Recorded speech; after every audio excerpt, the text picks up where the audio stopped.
Bonjour à tous et merci de nous retrouver sur Public Sénat. Le 19 juin, la mission de contrôle et d'évaluation de la sécurité sociale a organisé une table ronde sur la thématique des médicaments génériques. Un médicament générique, c'est un médicament similaire à un autre médicament appelé médicament Princeps qui est lui autorisé et produit par une marque. Il ne peut être en effet commercialisé qu'après l'expiration du brevet du médicament Princeps, généralement à un moindre coût. Et c'est d'ailleurs là tout son intérêt. Ainsi, par exemple, en 2012, plus de 2,4 milliards d'euros ont été ainsi économisés grâce au recours à ces médicaments génériques en France. Mais tout n'est pas si rose. Selon un rapport de l'IGAS, l'Inspection générale des affaires sociales, la matière première à partir de laquelle est fabriqué ces médicaments génériques est le plus souvent produite à l'étranger, notamment hors de l'Union européenne. Ça pose la question de contrôle de la qualité de ces médicaments, une qualité jugée insuffisante par ce même rapport de l'IGAS. Alors, comment renforcer le contrôle qualité à l'intérieur des frontières de l'Union européenne? Des réponses maintenant sur Public Sénat. Très bonne matinée à tous sur notre chaîne. Madame la Présidente, mes chers collègues, Mesdames, Messieurs, donc la MEX a décidé au mois de décembre dernier de s'intéresser à la question des médicaments génériques qui suscite le sujet régulièrement des interrogations. C'est dans cet objectif que nous organisons cet après-midi 2 tables rondes. Donc la première démarre sur le thème « Princeps générique, quelle équivalence ?» Tout sur l'aspect scientifique. Et la seconde portera sur l'évaluation de la politique française du médicament générique. Pour cette première table ronde, nous recevons le professeur Dominique Marinacchi, qui est juste en face de moi, directeur général de l'Agence nationale de sécurité du médicament et des produits de santé, qui est accompagné de monsieur Philippe Vella, à sa droite, directeur donc à l'agence. Le professeur Alain Astier, membre de l'Académie de pharmacie, et les professeurs Jean-Paul Tillemans et Jean Sassard, membres de l'Académie nationale de médecine. L'Académie de médecine a adopté le 14 février 2012 un rapport sur la place des génériques dans la prescription qui avait eu un écho médiatique certain, on va dire comme ça. L'Académie de pharmacie a adopté le 5 décembre 2012 un rapport sur les médicaments génériques proprement dit, après avoir publié divers autres documents scientifiques sur ce sujet. Au-delà de l'actualité récente, qui reste assez mystérieuse et qui aurait pu concerner tout type de médicaments, nous savons bien qu'un certain nombre d'inquiétudes se manifestent régulièrement dans notre pays à l'égard des génériques, notamment en ce qui concerne l'équivalence de leur efficacité avec le médicament Princeps. C'est donc sur ce thème-là, très précisément, que porte la première table ronde. Alors, je vous remercie, messieurs, professeurs, messieurs, d'avoir accepté de participer à nos travaux. Je vous propose de donner d'un premier temps la parole à monsieur Marinacchi, donc pour une dizaine de minutes, un peu plus si vous le souhaitez, en précisant à toutes et à tous que ces tables rondes, dont celles-ci, sont ouvertes à la presse et font l'objet d'une captation vidéo pour diffusion sur le site Internet. Donc tenez-vous bien pendant l'après-midi. Monsieur le professeur, vous avez la parole. Monsieur le Président, Mesdames et Messieurs, en introduction, je voudrais compléter votre propos sur les documents dont nous disposons et qui sont à la disposition des personnes qui ont à réfléchir et décider. Un document qui a engagé la responsabilité de l'agence sur un rapport sur les génériques qui a été publié en fin d'année dernière et qui faisait le point sur la situation des génériques en France et dans le monde de façon très large et qui reprenait un certain nombre d'éléments, mais il était pourtant pour nous important de transmettre des documents sources plutôt que d'avoir des informations un peu éparses et qui fassent la synthèse. Donc c'est un assez gros document que je recommande à l'auditoire. C'est quoi les génériques pour l'agence? Je ne vais pas revenir sur la définition, mais quand même, il faut se rappeler qu'il s'agit de médicaments. Médicaments dont la qualité et la sécurité et le principe actif sont identiques par rapport à un princeps. Ils ont la même forme pharmacologique, ils ont la même biodisponibilité, donc la même bioéquivalence. Donc ça peut paraître un peu techno, mais pour nous, qu'est-ce qui fait un médicament? C'est la substance active qu'il contient. Et qu'est-ce qui fait l'efficacité d'un médicament? C'est sa distribution à l'intérieur de l'organisme et sa capacité d'être absorbé et distribué. Donc sur ces critères-là, pour nous, les génériques sont des médicaments comme les autres. Et quand nous les traitons comme les autres, qu'ils soient génériques ou princeps, mais je vais revenir sur quelques points. Il y a beaucoup de médicaments qui sont autorisés en France, comme vous le savez, puisqu'on est de l'ordre de 5000, de 3 à 5000 substances, et il y a 1000 principes actifs qui sont génériques, inscrits au répertoire, dont 7000 spécialités. Donc ce sont des médicaments très représentés. Comme pour tous les autres médicaments, ils passent par un processus d'évaluation avant leur commercialisation, qui s'appelle l'autorisation de mise sur le marché, qui est le plus souvent national, sous notre responsabilité, et c'est un des domaines majeurs d'activité de l'agence. En termes d'autorisation de mise sur le marché, c'est essentiellement pour les produits génériques. Dans 80% des cas, les autorisations de mise sur le marché des génériques sont données dans le cadre d'une procédure nationale. Plus rarement, ça dépend des firmes, il y a des génériques qui sont enregistrés au niveau européen et qui ensuite font l'objet d'une commercialisation. Quels sont les critères de l'enregistrement des autorisations de mise sur le marché qui fondent notre décision d'autoriser ou d'interdire un de ces produits, et en quoi ça peut créer des ambiguïtés dans la compréhension sur les génériques. Par rapport à un produit princeps, il y a des éléments dans le dossier qui n'existent pas, je dirais par nature, je me permets de faire une définition négative. Il n'y a pas d'étude clinique qui est fournie à l'appui du dossier, démontrant la relation bénéfice-risque du principe actif dans le traitement d'une maladie qui est spécifiée dans son indication. D'ailleurs, ça serait besogneux et stupide de le faire, puisque qu'est-ce qui fait l'efficacité d'un principe actif? C'est le principe actif, à condition que le principe actif soit distribué dans l'organisme.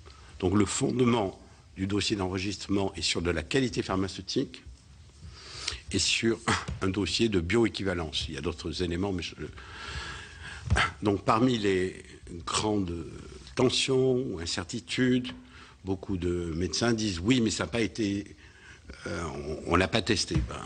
Ce qui marche, ce qui est efficace dans un médicament, c'est son principe actif. Si on retrouve son principe actif de façon strictement identique à celui du princeps, les effets thérapeutiques doivent être strictement les mêmes. Et c'est vrai, évidemment, à l'intérieur même d'une chaîne de princeps qui fabrique plusieurs fois du principe actif. Chaque fois qu'il fabrique du principe actif, ce principe actif est remis dans un médicament et a toujours les mêmes effets. Donc l'agence est très active dans ce domaine. En France, vous savez que les génériques sont, une fois enregistrés, autorisés, rentrent dans un répertoire qui est une spécialité un peu française, mais qui a un impact pratique assez important en termes de transparence déjà. Et 100% des produits autorisés en France rentrent au répertoire depuis 2004. Donc c'est relativement ancien. Et ce qui permet à tous les acteurs de la prescription, de la distribution, de pouvoir faire ce qu'on appelle une substitution, puisque le répertoire garantit qu'ils peuvent substituer de façon équivalente ce type de produit. Je parle essentiellement des génériques par voie orale. Je voudrais mettre une petite note sur les génériques de produits injectables qui sont beaucoup plus rares, mais autant anticiper sur les questions auparavant. Eux ne font pas l'objet d'études de bioéquivalence, puisqu'on vérifie plus simplement que c'est le même produit à la même dose, dans la même ampoule, et que lorsqu'elle est injectée dans l'organisme, il doit donner les mêmes effets, puisque c'est strictement le même produit. Il y a eu des contestations sur ce sujet en disant oui, mais on n'a pas confiance. On a l'impression que, excusez-moi de parler de rumeurs, mais ça peut arriver jusqu'à vous aussi, on a l'impression que tel antibiotique, la vancomycine colombienne, il y a une étude en Colombie qui montre qu'elle est moins efficace que la vancomycine d'origine. Donc nous avons contesté cette approche, puisqu'il s'agit, nous, chaque fois qu'on autorise un médicament en France, on vérifie complètement sa qualité pharmaceutique, et ce n'était pas le cas de cette vancomycine colombienne. D'autre part, pour rassurer et aussi pour se faire une idée personnelle, nous avons aussi des laboratoires de contrôle. Et sur les injectables, et notamment la vancomycine, nous avons fait une étude chez in vivo, pas chez l'homme mais chez l'animal, pour étudier toutes les formes de vancomycine génériques. Et nous avons trouvé qu'il n'y avait pas de différence par rapport au principe d'origine qui a disparu, mais dont on a pu retrouver le principe actif. Donc il est important d'avoir le maximum de données et de transparence sur les médicaments génériques pour que les usagers, les prescripteurs comprennent que ce ne sont pas des médicaments au rabais. Le deuxième enjeu qui va être c'est pas parce que c'est moins cher que c'est de piètre qualité. C'est moins cher peut-être parce que les princeps sont trop chers. Et en tout cas, c'est légitime qu'ils soient moins chers puisqu'il y a moins d'études cliniques qui sont faites pour enregistrer un produit générique quand ce n'est pas le cas. Nous avons une politique active. L'agence autorise, interdit, en se servant d'un système d'évaluation, mais aussi de capacité d'inspection et de contrôle. Donc nous avons diligenté, étant donné toutes les réticences qu'il y a sur les génériques, et pas parce que nous avions une crainte particulière, de nombreuses politiques de contrôle. Et par exemple, pour un générique du clopidogrel, qui est un produit que vous connaissez, nous avons testé dans nos laboratoires la totalité des génériques, comprimé par comprimé, et la quantité de principe actif et la qualité de principe actif est strictement la même. Nous déclenchons des campagnes d'inspection, car vous aurez à me poser des questions, j'imagine, sur ce sujet. On peut se demander aussi si ces médicaments sont moins chers parce qu'ils sont moins bien fabriqués ou éventuellement dans des pays où les contrôles seraient moins importants. Alors, nos résultats d'inspection sont coordonnés, évidemment, avec l'agence européenne, sont coordonnés avec la Food and Drug Administration. Et il y a souvent des ambiguïtés autour de ces inspections. Vous verrez dans les rapports d'inspection que nous rendons publics, et notamment dans le rapport générique, que nos inspections découvrent parfois des anomalies graves et parfois des anomalies mineures. Tout simplement parce que ce sont des inspections ciblées, c'est-à-dire que lorsqu'on a un doute, on va inspecter pour sanctionner et fermer. Donc c'est dans une politique de surveillance. Par contre, les inspections de routine qui sont faites sur les sites de génériques comme sur les sites de princeps ne montrent pas de différence. Dernier point, puisque nous sommes en France, nous avons une politique d'inspection, de contrôle et de surveillance qui est identique pour les génériques et pour les princeps. Et très fréquemment, ce sont les mêmes firmes, les mêmes usines, les mêmes procédés de fabrication qui sont appliqués dans la chaîne générique comme dans la chaîne princeps. Donc, ce n'est pas un sujet simple, mais c'est un sujet qui est surveillé. Il nous semble, c'est pour ça qu'une politique de transparence et d'information et de traitement au cas par cas est nécessaire, afin de rassurer sur la qualité et la sécurité des médicaments que prennent les patients français. Et dernier point, comme tout médicament qui contient un principe actif, il y a des bénéfices et des risques. Et donc, nous avons une politique de vigilance sur tous les produits, et quelle que soit la marque. Et nous avons été amenés à faire plusieurs retraits du marché de produits, mais nous traitons équitablement, bien évidemment, les génériques comme les princeps. Quand un produit est dangereux, il est médicalement actif. Nous n'avons pas de repérage particulier, malgré quelques recherches spécifiques, d'événements de vigilance qui seraient plus fréquents avec des produits génériques qu'avec des produits princeps.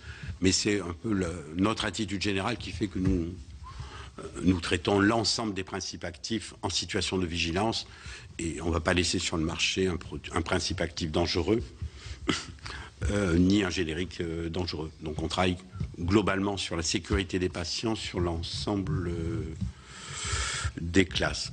Donc, et le dernier point que vous connaissez, c'est est-ce que c'est efficace est-ce que nous avons une politique générique efficace en ce qui concerne la NSM?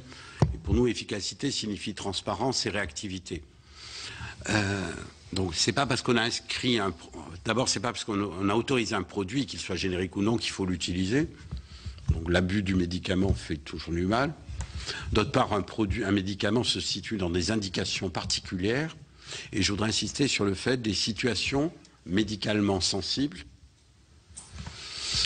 qui peuvent induire des tensions lorsqu'il y a une substitution un peu forcée par rapport à un usage qu'ont fait des personnes. Bon, c'est ma culture médicale, mais vous le savez, notamment chez les personnes âgées qui sont habituées à prendre une présentation, le changement de présentation peut arriver à les déstabiliser et leur faire perdre confiance. Maintenant, de tas de dispositions réglementaires permettent à ce que la ressemblance du produit se rapproche le plus possible du princeps, mais c'est un problème non négligeable. Et comme vous le savez, c'est aussi pour des situations à risque comme les transplantés, des situations à risque comme les épilepsies chroniques de l'enfant. On peut citer aussi, bien sûr, la substitution des hormones thyroïdiennes ou la problématique de la substitution chez les personnes qui sont pour une maladie chronique, qui ont été péniblement équilibrées par une approche thérapeutique et parfois mal vécue et mal comprise et source de doutes, et dans ces cas-là, de doutes qui entraînent des incidents médicaux. Donc nous sommes particulièrement attentifs à ces produits dans ces situations sensibles, puisque là, la bonne cohésion entre le prescripteur, le distributeur et la personne qui reçoit le produit est un gage aussi de sécurité et d'acceptabilité. Voilà, mais ce sont des situations heureusement rares. J'espère ne pas avoir été trop long. Merci de cette présentation. On donne la parole donc, alors je ne sais pas dans quel ordre, Monsieur Rastier ou... Oui. Si vous voulez, Monsieur le Président. Donc merci de m'avoir convié à cette table ronde. Donc je représente l'Académie nationale de pharmacie qui effectivement, comme vous l'avez souligné, a fait un rapport copieux fin 2012 dont je pense vous avez la disposition, sinon je vous le donnerai, il n'y a pas de problème, il est téléchargeable sur le site de l'Académie. Et donc notre souci a été, comme toujours pour l'Académie de pharmacie, d'avoir un abord purement scientifique. C'est-à-dire il y a des choses qui sont dites, on va regarder si c'est scientifiquement prouvé, quels sont les éléments donc dans la littérature scientifique qui permettent de montrer quelque chose ou qui s'oppose à quelque chose. Donc en ce qui concerne les génériques, effectivement, nous avons fait une analyse qu'on appelle bibliographique et méta-analyse, c'est-à-dire qu'on nous a fait une étude systématique de tout ce qui était pratiquement publié. Alors je ne dis pas qu'elle est totalement exhaustive parce que c'est tâche impossible, mais tout ce qui était accessible permettant de régler cette question, de voir si effectivement le fait qu'il y ait une bioéquivalence, comme l'a expliqué le professeur Marinaki, c'est-à-dire le fait qu'un médicament absorbé arrive à la même vitesse et avec la même quantité dans l'organisme, impliquait qu'il y ait une équivalence clinique, parce que c'est ça l'argument qui est souvent opposé. Il y a deux arguments qui sont de dire, un, les études de bioéquivalence ne sont pas fiables, c'est le premier élément, donc, et deuxièmement, même si les produits sont bioéquivalents, c'est l'exemple des antibiotiques injectables, parce que par définition, c'est forcément, parce qu'on injecte dans le sang, il n'y a aucun problème au niveau de l'absorption par définition. Et donc, ah oui, mais même si c'est bioéquivalent, il y a des différences cliniques. Alors, pour les deux parties de la discussion, nous avons effectivement fait cette étude bibliographique montrant que aucune étude de méta-analyse, aucune étude publiée dans des journaux scientifiques, étude, je dirais, dont on peut s'assurer de la pertinence. Il y a des critères d'évaluation d'une étude scientifique. C'est pas parce que quelque chose est publié, fût-il dans un journal, je dirais, important, c'est pas un garant total de qualité. Donc il y a des critères qui permettent de savoir si une étude clinique, par exemple, est de qualité, double aveugle, pas double aveugle, qui est le sponsor de l'étude, combien de sujets est impliquée, est-ce qu'elle est multicentrique ou pas, etc. Et en se basant sur ces critères, déjà, ça permet d'éliminer un certain nombre d'études qui sont des études qui sont biaisées par nature. C'est-à-dire que, par exemple, il n'y a pas de double aveugle, on ne sait pas exactement quel médicament a été utilisé comme comparateur. C'est pas dit dans l'article, donc bien entendu,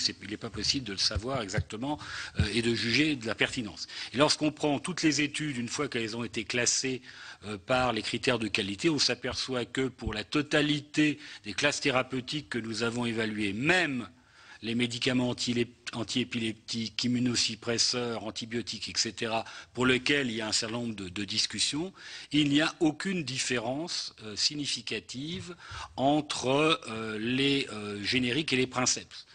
Alors, je souligne d'ailleurs que le professeur Maranaki ne l'a pas indiqué, je ne pense pas que très souvent, les laboratoires de princeps sont leurs propres génériqueurs. C'est-à-dire qu'ils vous vendent à la fois le princeps. Moi, je suis pharmacien hospitalier, donc je connais le discours de beaucoup de visiteurs médicaux qui, vous savez, c'est le masque qu'on change. Ils prennent le masque du laboratoire princeps, ils vous disent le plus grand mal des génériques, et après, avec le masque du laboratoire générique de la même société, je n'en citerai pas, mais vous en connaissez, vous disent que leur générique est parfait. Donc, vous voyez, il y a une sorte de schizophrénie entretenue, et donc c'est un élément qui montre que, à mon avis, alors ça vaut ce que ça vaut, mais enfin qui montre que dans ce domaine de la méfiance vis-à-vis des génériques, il y a beaucoup d'intérêts, il y a beaucoup de lobbies qui agissent en sous-main, en sachant, et tout le monde le sait, que nous sommes une singularité française. Alors je sais que l'exception culturelle, j'y suis très sensible à titre personnel, mais enfin dans ce domaine, c'est un peu étrange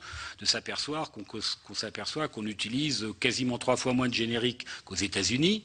Bon, alors les États-Unis, c'est pas comme nous, enfin, c'est ce qu'on veut, d'accord. Mais si vous prenez l'Allemagne, prenez l'Angleterre et les autres pays, on voit qu'on est à 63 ou 64%, je crois, en Allemagne, alors que nous sommes à 25% d'utilisation des génériques. Donc il y a quand même une singularité française qui a un certain nombre d'explications, mais qui de toute façon ne sont pas basées sur un rationnel scientifique. Alors je ne vais pas juger les autres rationnels qui sont sous-jacents, mais d'un point de vue scientifique, il n'y a pas de différence. Alors par contre, et là, je suis d'accord avec le professeur Maranaki. D'ailleurs, les études le montrent. Les études montrent que quand, par exemple, un médicament n'est pas administré en aveugle ou un essai clinique. J'ai un exemple tout à fait typique à vous citer. C'est une petite histoire de chasse, mais une étude a été faite avec un médicament dans les colopathies fonctionnelles. Vous savez, c'est des maladies, notamment de la femme, pour lesquelles les paramètres psychologiques sont relativement importants. Eh bien, le même médicament, je parle ni un générique ni un princeps, le même médicament a été administré donc à 3 groupes. Le premier groupe était un groupe dans lequel le médecin prescrivait le produit avec empathie. C'est-à-dire qu'il disait, voilà, je vous prescris ce médicament, ma femme a la même pathologie que vous, je lui donne avec confiance, etc. Le deuxième groupe, le médecin donnait bien sûr le même médicament, mais de façon tout à fait neutre. Visage de glace, voilà, prenez ce médicament, etc. Troisième groupe, le médecin disait, vous savez, c'est mon pharmacien qui m'oblige à utiliser les génériques, moi j'y crois pas trop, etc., je vous le donne, mais bon. Résultat, 60% d'efficacité dans le premier coup, 40, 20. Donc on va en un facteur 3, lié simplement au fait que dans un cas, le médecin a une vision positive, et dans le deuxième cas, le médecin a une vision négative. Donc vous voyez que pour un certain nombre de pathologies, pas pour toutes, ce type d'argument est extrêmement important. Donc effectivement, pour des médicaments destinés à des pathologies pour lesquelles les aspects psychologiques sont importants, l'épilepsie en est un. Les maladies du système nerveux central, les dépressions, etc., on sait très très bien que les aspects psychologiques sont extrêmement importants dans la survenue de signes cliniques objectifs, j'entends. Hein, c'est pas bon. Eh bien, on s'aperçoit que dans ces pathologies-là, effectivement, si le médecin prescripteur dit « Ouh là là, je vous le donne, mais c'est vraiment parce qu'on m'oblige à vous le donner », il est certain qu'il y aura un événement indésirable. Pourquoi? Parce que dans l'efficacité totale d'un médicament, il y a deux éléments. Il y a l'élément objectif, pharmacologiquement lié au fait qu'un médicament est absorbé, agit sur des récepteurs, etc., etc. Et puis, il y a une composante psychologique. Tout le monde le sait bien, puisqu'on sait bien que l'effet placebo ou nocebo existe. Même des patients cancéreux au dernier degré, on leur donne du chlorure de sodium injectable à la place de morphine, 20% sont soulagés. Alors donc ça veut bien dire que l'aspect psychologique, en l'occurrence placebo ou nocebo dans le sens inverse, c'est-à-dire « Ah oui, ça ne va pas me réussir, donc ça ne va pas me réussir ».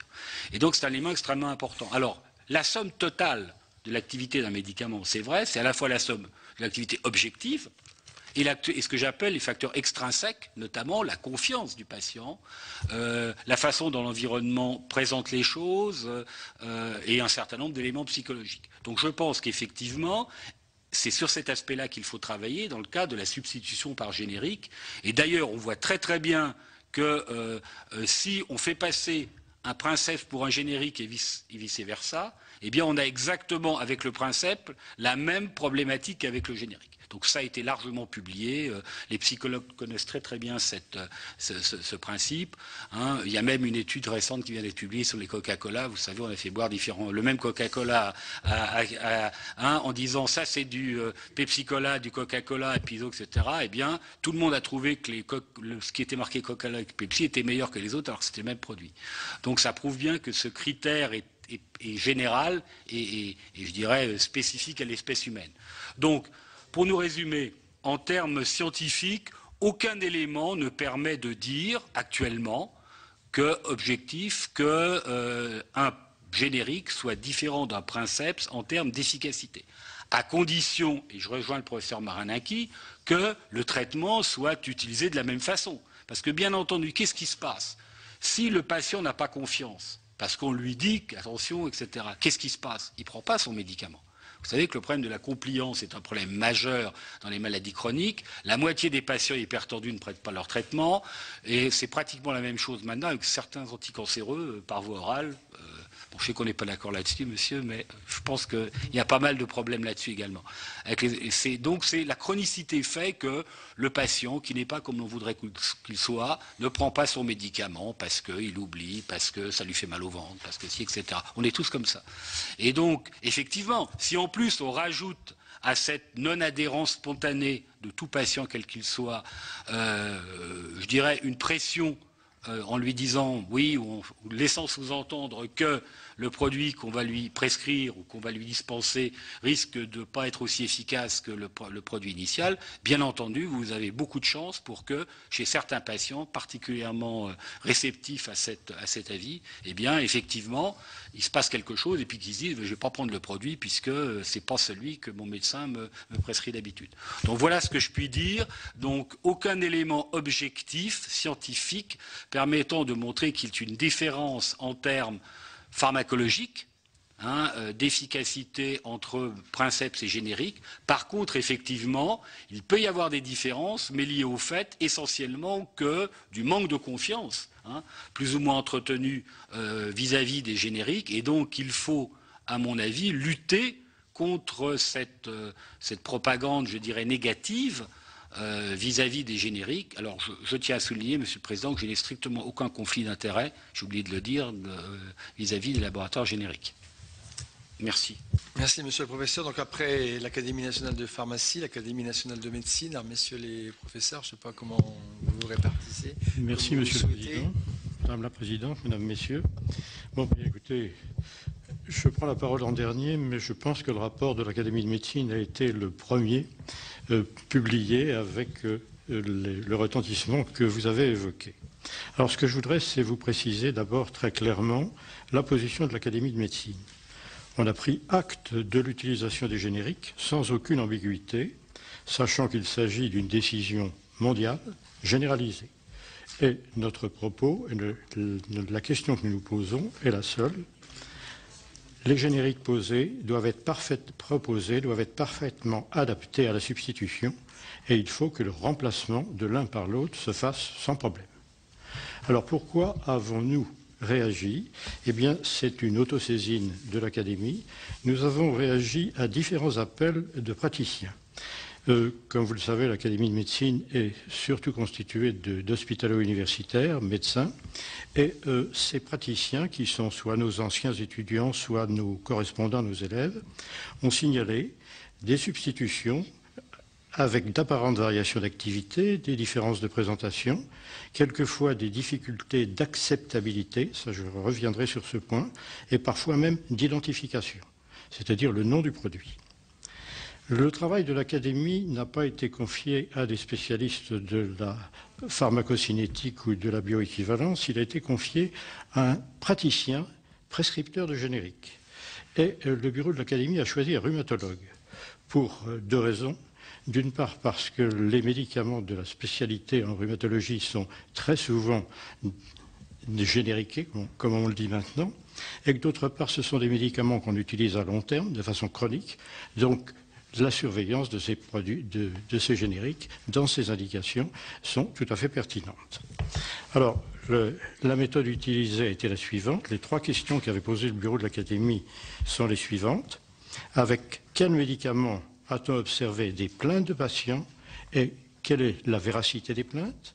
Avec quel médicament a-t-on observé des signaux des prescripteurs? C'est-à-dire, vous voyez les deux voies d'information, d'une part les patients et d'autre part les prescripteurs.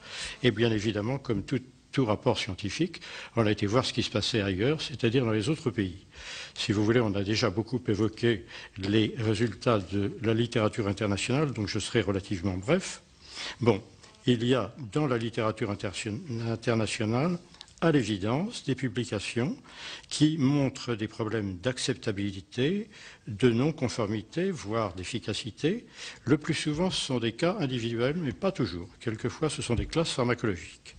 Mais globalement, lorsque l'on regarde le bilan de ces travaux, qui sont essentiellement des travaux qui ont été faits en Amérique du Nord, et la rétrospective de la FDA sur plus de 2000 études de bioéquivalence montre une bonne concordance entre paramètres cinétiques des princeps et des génériques. Donc il n'y a pas de problème à ce stade-là. Et j'ajoute que pour des raisons, j'allais dire presque diplomatiques, nous avons pris la précaution de mettre en bibliographie uniquement des génériques utilisés en Amérique du Nord et dont j'ai vérifié qu'ils n'avaient pas été utilisés ni en Europe ni même en France. Oui.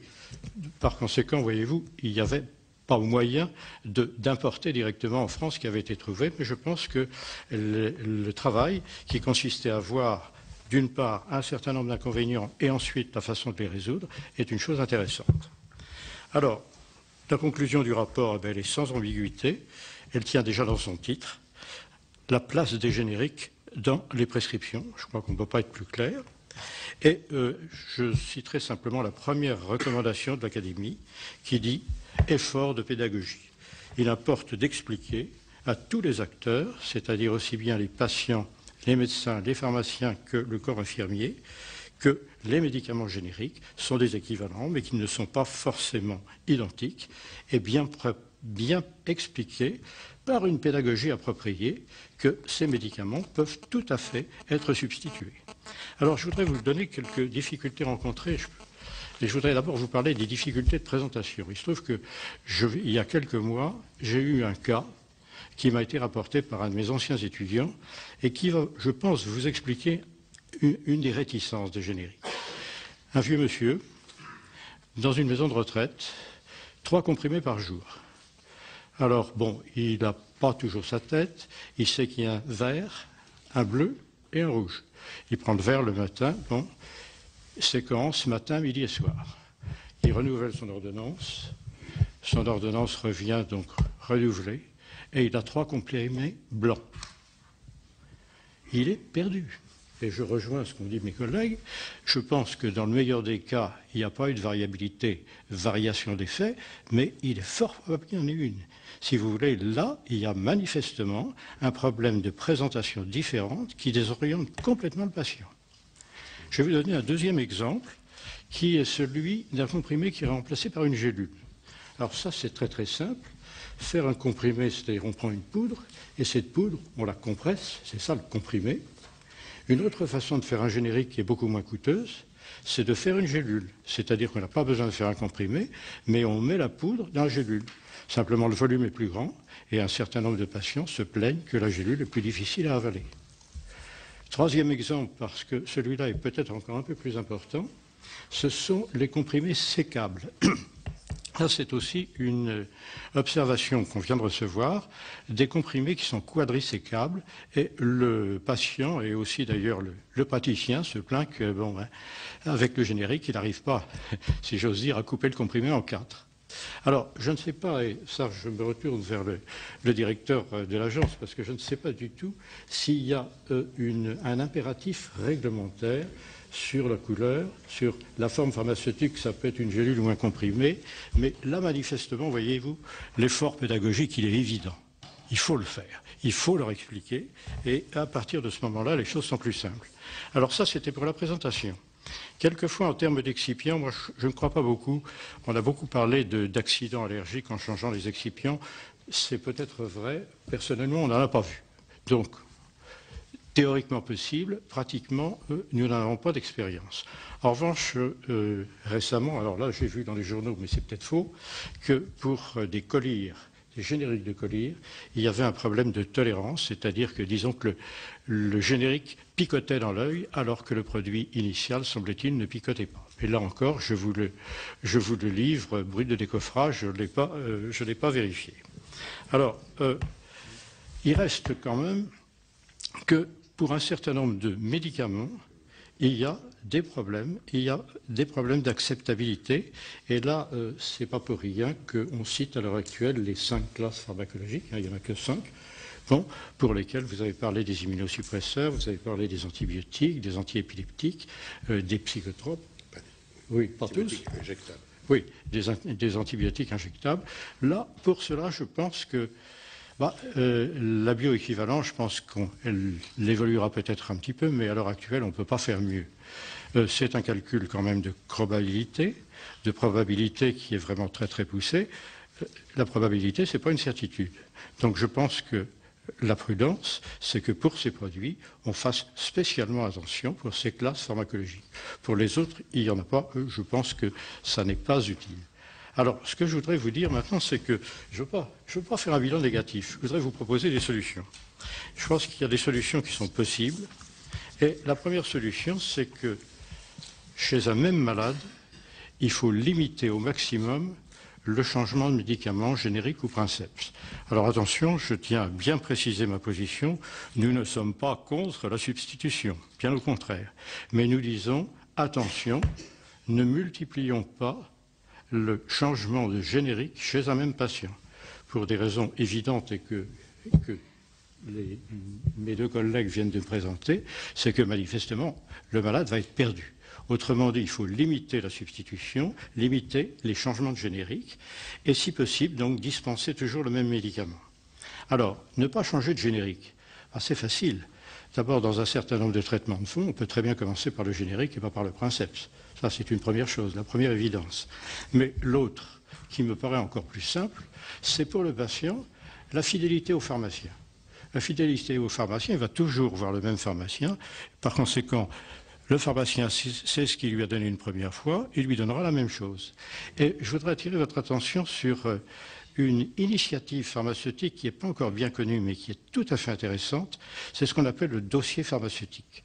Je ne sais pas si on en a déjà parlé ici au Sénat, mais ce que je voudrais vous dire, c'est que ce dossier pharmaceutique, c'est la possibilité d'enregistrer tous les médicaments que le patient a reçus et la possibilité pour le pharmacien de savoir quasi instantanément quel médicament a reçu. Alors je ne sais pas, là je parle sous contrôle, je ne sais pas si on peut, je pense qu'on peut identifier le générique bien évidemment, par le numéro du lot. Donc vous voyez, là je pense que, là encore pédagogie, il ne devrait pas y avoir de problème.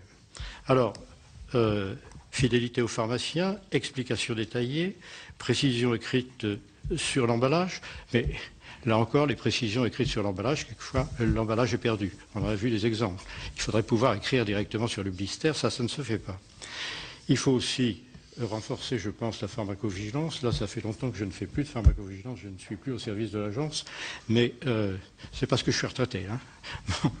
Mais je pense que la pharmacovigilance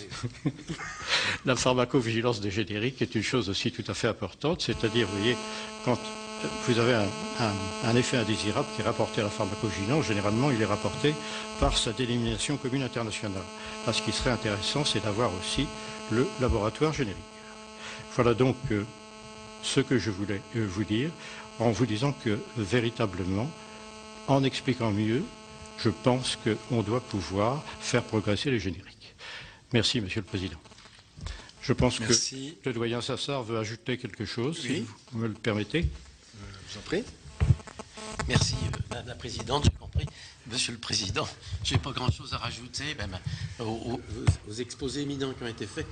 Ce serait plus en fin de compte, en termes de déjà vieux malades que j'aurais exprimé. Je crois que dans ce qu'a dit, dans ce qui a été dit, et ce qui est vraiment, très important d'un point de vue pratique, c'est que c'est vrai, et ce n'est pas toujours le cas, si la présentation du générique peut être la même que le princeps, ça simplifiera beaucoup. On voit maintenant beaucoup de génériques qui sont tous sous forme de blister. Et mettez-vous à la place de la personne d'un certain âge, même qui a encore sa tête, qui a un truc pour la prostate, un truc pour son cholestérol, un truc pour sa tension. Et ces 3 trucs blancs présentés sur un blister orange, c'est source de confusion et ça, c'est pas très très compliqué à obtenir.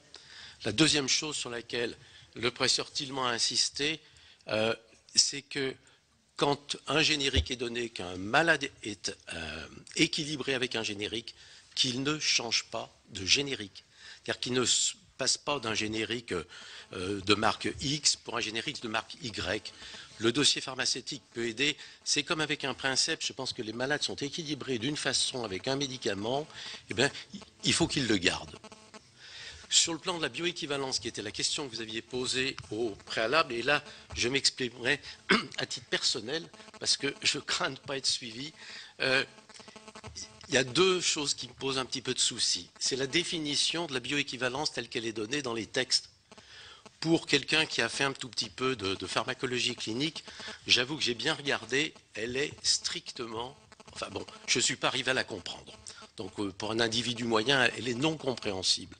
Alors que si on arrive à dire, parce que je crois que c'est la réalité des choses, que quand on donne un comprimé de générique par voie orale, à la place d'un comprimé de princeps, les concentrations de la molécule active dans le sang, les concentrations maximum observées, le moment auquel elles sont observées et la durée de temps pendant laquelle elles sont observées sont à plus ou moins 5% du princeps, là les choses seraient claires et ça serait un argument qui permettrait, en changeant simplement cette définition, de beaucoup mieux argumenter vis-à-vis du public, vis-à-vis des professionnels, médecins généralistes comme pharmaciens, la substitution.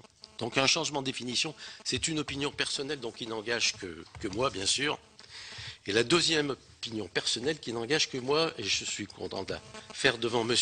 Maraninki, c'est que avec les délocalisations, les contrôles peuvent aussi être délocalisés. Les contrôles de bioéquivalence peuvent éventuellement être faits dans des conditions qui ne sont pas tout à fait optimales et sans être de très loin un partisan de la réglementation, mais de très très loin, je pense que l'agrément donné à un certain nombre de structures de pharmacologie clinique qui feraient ces contrôles de bioéquivalence, que ce soit pour l'Europe, pour les États-Unis, pour l'Asie, mais un contrôle des structures de contrôle de la bioéquivalence pourrait peut-être éviter quelques distorsions qui quand même ont existé.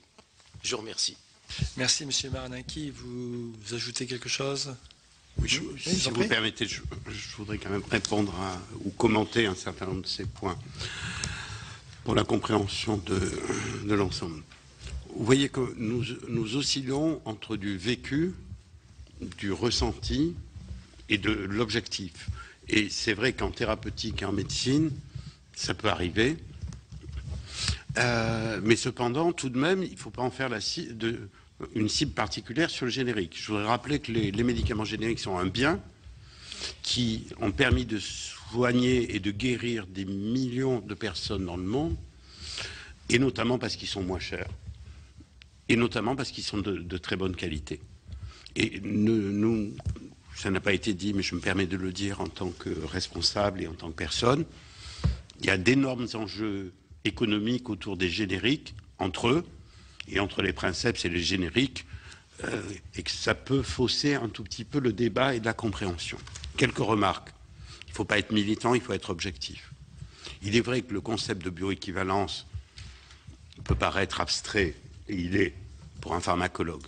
Rappelons-nous que pour nous, ce n'est pas un concept, c'est un texte réglementaire opposable aux firmes qui nous permet de vérifier point par point les expériences qui ont été réalisées et de leur refuser une autorisation si ces expériences... Donc les textes réglementaires de qualité scientifique ou pharmaceutique, c'est vrai, n'ont pas vocation à être compréhensibles, sauf par ceux à qui ils s'opposent.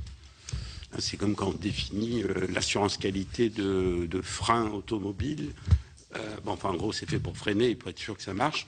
Et il faut être sûr que le fabricant va respecter le cahier des charges. Et c'est vrai pour ces textes-là, sont les mêmes d'ailleurs, qu'il s'agisse de princeps ou de génériques. Par rapport à nos collègues, je suis aussi médecin et praticien, mais nous devons évoluer dans notre culture du médicament. Même si c'est encore le cas, nous consommons peut-être parfois trop de médicaments et parfois de façon inappropriée. Et les reconnaître à la couleur est toujours dangereux. Est toujours dangereux parce que les couleurs peuvent changer ou la vision. Et un médicament, voilà. Donc il faut qu'on se rappelle. La surveillance de la prise des médicaments, c'est de l'observance, mais c'est aussi la surveillance et la remise en question permanente de leur effet thérapeutique, qu'il s'agisse d'un princeps ou d'un produit générique. Donc le fait de doser les hormones thyroïdiennes quand on donne un traitement substitutif est un acte médical banal, qu'il s'agisse quel que soit le produit. Je ferai une remarque quand même sur le fait, quand on commence un générique, il ne faut pas le changer. Par nature, quand on change de générique, on continue, on reste dans la même substance active. La législation le permet maintenant, et merci aux législateurs de l'avoir fait. Vous savez, c'est une grosse bataille pour lutter contre les brevets, parce que tout est breveté. La couleur, le grain, le blister, etc. Il est permis maintenant, ça a été tranché, de faire exactement la même présentation entre les produits. Voilà. Est-ce que les firmes vont le faire? Ce sont des raisons compliquées. Nous le souhaitons et l'ensemble des parlementaires a voté un texte qui est important. Il faut qu'il soit appliqué et que nous soyons incitatifs. Et puis il faut aussi un peu du bon sens médical, comme nous l'avons tous. Peut-être que comme l'enjeu est économique, il ne faut pas essayer de violer des situations médicales un peu dramatiques. Quand vous avez une greffe de cœur depuis 5 ans, et qu'on vous dit prenez votre immunosuppresseur, si on vous le change, vous pouvez être un peu bouleversé parce que vous savez que si vous arrêtez votre produit, votre greffon va partir. Donc là aussi, dans les politiques de substitution qui sont parfaitement respectables dans le cadre de la politique de santé, un peu de bon sens dans les obligations de substitution peut donner une meilleure acceptabilité sociale ou médicale, d'autant que parfois l'enjeu économique peut y être mineur. Je voudrais dire aussi, pour finir, que la politique de générique française est un succès. Et c'est peut-être pour ça que ça commence à tendre maintenant. Notre pays est parfois un peu masochiste. Nous sommes le pays qui donne le plus d'AMM avec le plus de rigueur. Et pourquoi nous donnons beaucoup d'autorisations de mise sur le marché? C'est parce que les industriels savent que nos autorisations de mise sur le marché sont considérées comme très sérieuses par les autres pays. Et donc, ils peuvent vendre des génériques de bonne qualité. Deuxièmement, la substitution, elle commence à se faire. Et nous devons lutter en permanence contre la désinformation, puisque vous avez mentionné le fait que notre système du médicament est surveillé. Oui, il est surveillé. Et quand il y a un défaut qualité, qu'il s'agisse d'un générique ou du non générique, tous les lots sont bloqués. Donc le système pharmaceutique français, avec son système d'officine et le système du dossier pharmaceutique, est un système extrêmement puissant qui permet de tracer tous les produits que prennent tous les malades. Nous nous en sommes servis à plusieurs reprises.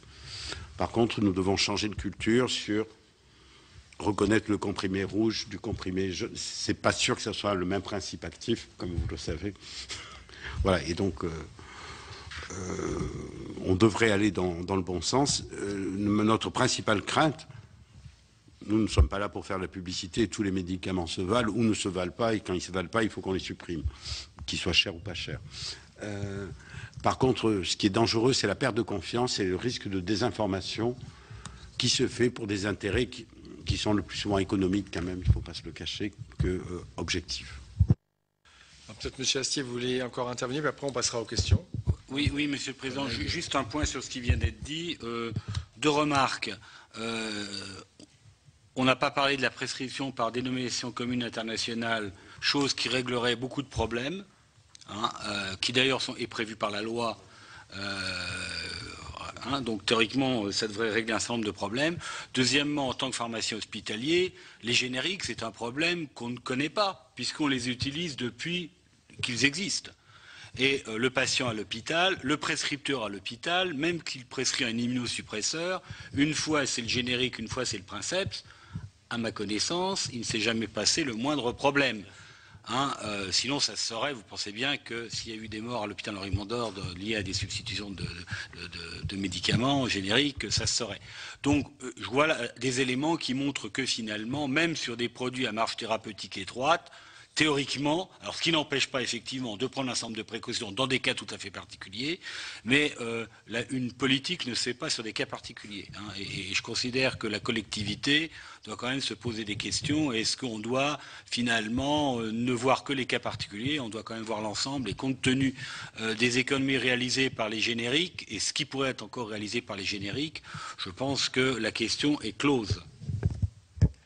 Alors, je vous propose de donner la parole. Donc, j'ai trois demandes. Madame la présidente de la Commission des affaires sociales, en premier, ensuite Monsieur Savary, donc sénateur de la Marne, et Monsieur le sénateur de la Moselle, après Monsieur Barbier. Donc, quatre questions, on les prend les quatre.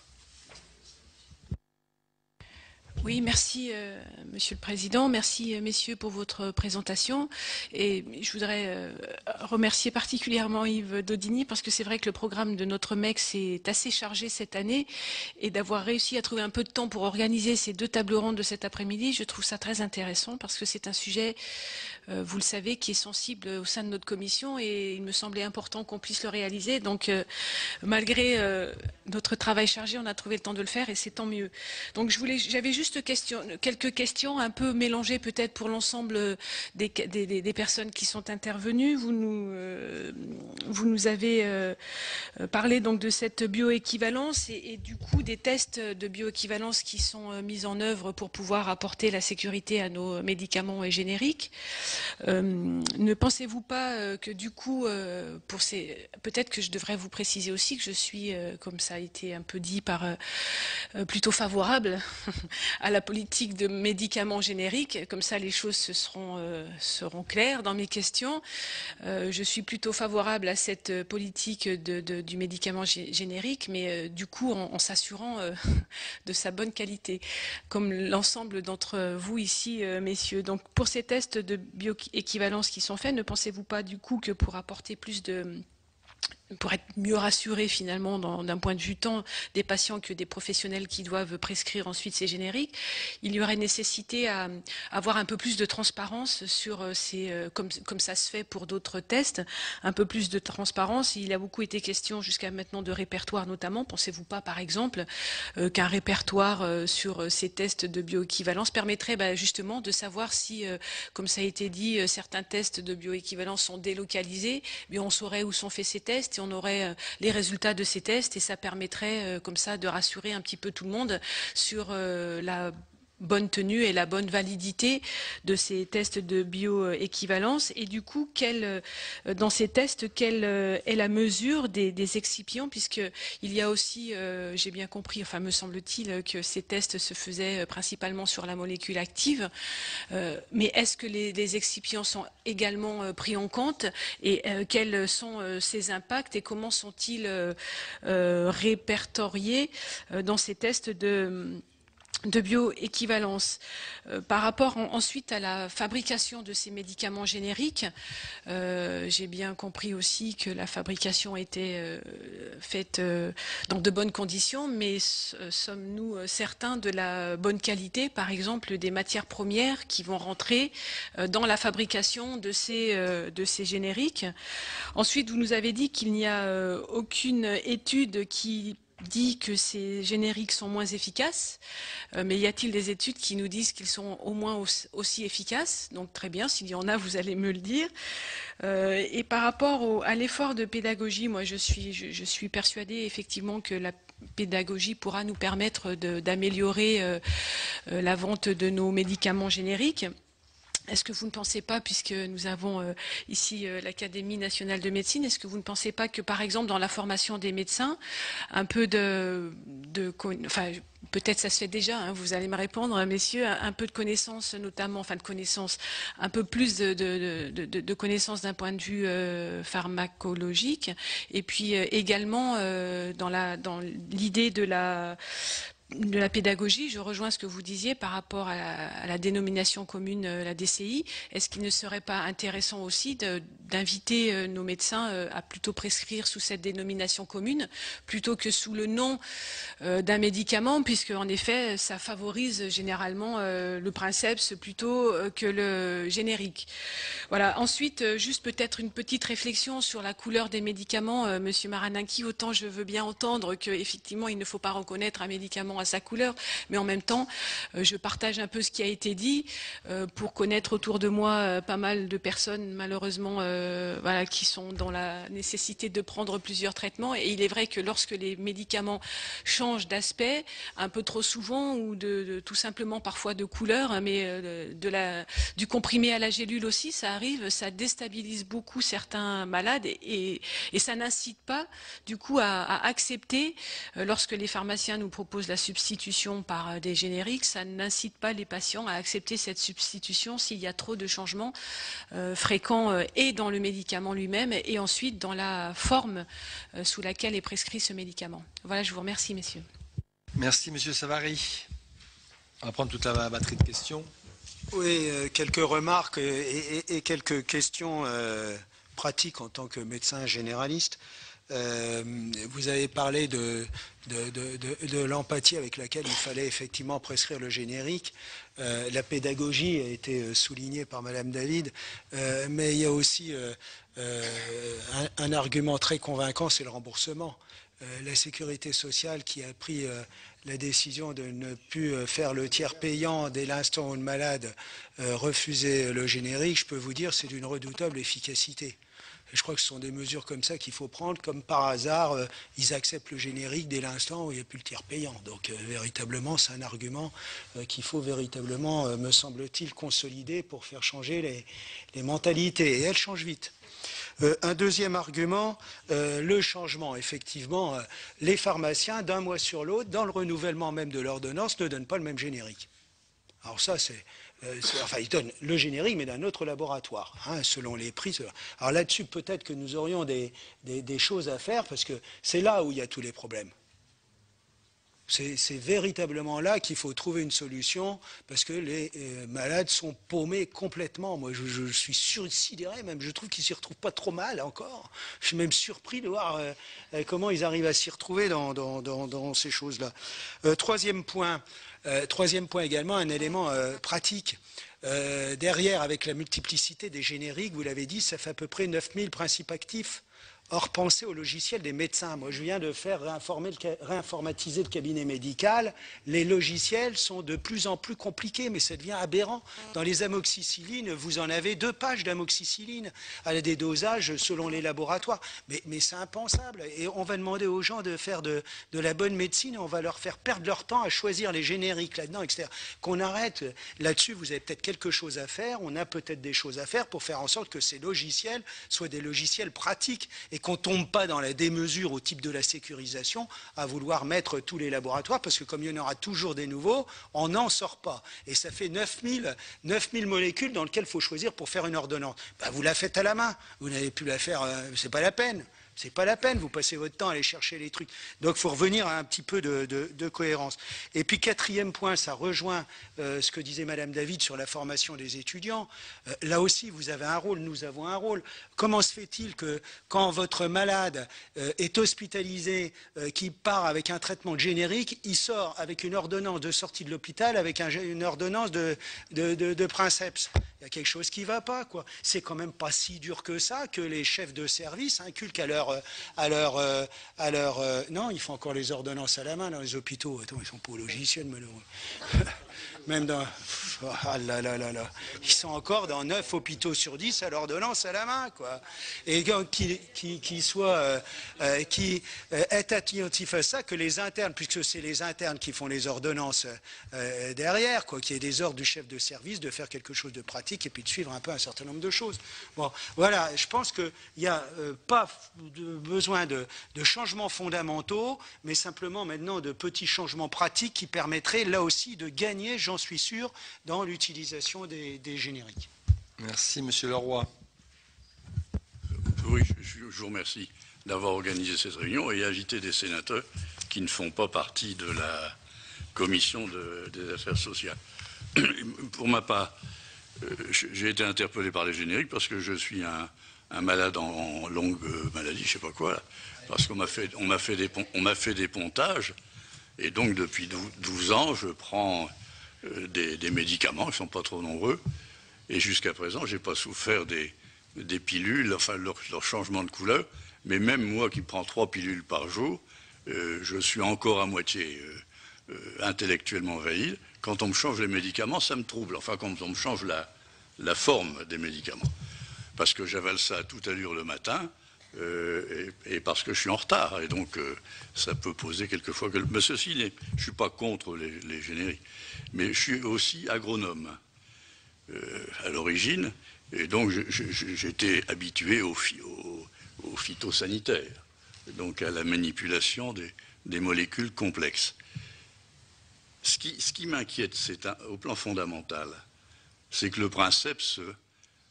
Je suis désolé, enfin, mes connaissances en chimie sont celles d'un agronome, mais le princeps, c'est un peu de l'alchimie. Ce qui existe sont les molécules. Les molécules. Or, le princeps, c'est-à-dire le médicament d'origine, celui qui a eu les brevets, celui qui a subi tous les tests, celui à partir de... Et ça prend quelquefois 6-8 ans. On prouve qu'un tel médicament est un bon médicament. Et on appelle ça le princeps. Il se trouve que ces copies, et je ne parle pas des excipients, je parle bien de la molécule initiale. Ces copies ne sont pas elles ne ressemblent pas toutes à la molécule initiale. Vous ne pouvez pas le garantir. Aucune. Il peut y avoir des sels. Vous savez, je vous le dis, je suis chimiste un tout petit peu, pas du tout médecin, mais je peux vous dire que la molécule qui a fait l'objet de tous les contrôles et qu'on a reconnue au bout de 6 ou 8 ans, qu'on a reconnue comme une molécule efficace. Elle était efficace et elle était présentée sous forme de je ne sais quoi, alginate de je ne sais quoi. Et puis tout d'un coup, dans les copies, on va trouver, le terme que j'utilise est peut-être idiot, un salicicate de la même chose. Mais ce n'est plus la même molécule. On passe plus bêtement, si on était en chimie minérale, d'un chlorure à un sulfate, on change la molécule. Donc ce qui me choque au plan fondamental, c'est que la molécule qu'on prescrit n'est pas toujours la même. C'est le même princeps, mais ce n'est pas toujours le même sel ou la même. Là, ça me choque un peu. Ça me choque d'autant plus que vous avez dit que les copies, les génériques, ne font pas l'objet de tests cliniques. On fait des tests de bioéquivalence qui sont à la fois fondés sur des principes scientifiques, évidemment, diffusion dans l'organisme, etc., mais aussi des critères juridiques. La bioéquivalence est juridico-scientifique. Elle n'est pas scientifique. Donc c'est une deuxième inquiétude de ma part. Et j'aurais souhaité qu'on aille plus loin dans les analyses. Vous avez probablement déjà réfléchi à la question, mais c'est une question qui m'intéressent comme ex-scientifique. J'étais à l'INRA, je ne me suis pas du tout spécialisé dans la médecine des êtres à sang chaud, mais la médecine des végétaux, je connais un peu. Et je vous promets qu'ici, il y a deux interrogations fondamentales que j'ai et que je souhaite vous indiquer. Alors, pourquoi les médecins et les pharmaciens? Je peux interrompre, mais il faut que ce serait bien que nos intervenants puissent répondre. Oui, alors, une question aussi, pourquoi les médecins et les pharmaciens ne s'entendent pas? Ben, simplement parce que pour prescrire le même produit de base, par exemple, après, aux pharmaciens de choisir. Pourquoi ils ne s'entendent pas? Ben, j'avoue que... Enfin, ils ne s'entendent pas. Pourquoi on a ces divergences? Le médecin prescrit quelque chose, le pharmacien prescrit autre chose. Ça serait tellement plus simple de prescrire un princeps. Ensuite, au pharmacien, un princeps, c'est son dosage. Ensuite, au pharmacien de choisir. Mais là, on a des vraies questions et merci de m'avoir écouté. Alors, mais bravo à la Commission, hein, c'est bien. J'ai vu M. Maranaki qui prenait des notes, donc on aura des réponses très précises sur ces questions. Donc, alors, s'il vous plaît, moi, j'aime pas trop faire la police, mais il est 42. Si nous souhaitons avoir des réponses, il faudrait que nous puissions concentrer un peu les questions. Monsieur Barbier. J'ai posé une seule question qui intéresse l'Académie de médecine et puis M. Maranaki.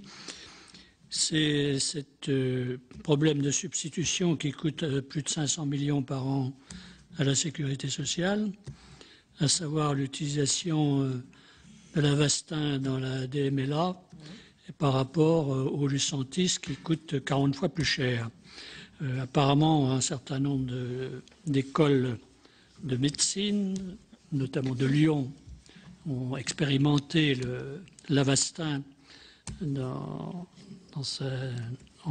l'injectant à une série de patients avec des résultats qui semblaient satisfaisants. Il semble que l'Académie de médecine a trouvé qu'il y avait un petit problème, quelquefois une réaction plus ou moins déterminée. Est-ce que ce n'est pas simplement un problème de relation entre les deux laboratoires producteurs, pour les citer, Novartis et Roche, qui sont quand même très proches l'un de l'autre, pour défendre ce qui est une exception française, c'est la non-substitution du Lucentis par l'Avastin. Merci Monsieur Barbier. Madame Cohen. Oui, merci. Désolée, je suis arrivée un petit peu tard, donc je n'ai pas entendu les propos introductifs. Moi, je voudrais, quand on arrive à la fin, finalement, il y a moins de questions à poser. Moi, je voudrais réinsister sur le fait que en France, la France soit le deuxième pays où le prix des génériques est le plus élevé. Donc, je voudrais avoir votre sentiment là-dessus pour voir finalement quels peuvent être les leviers pour éviter ce genre de choses.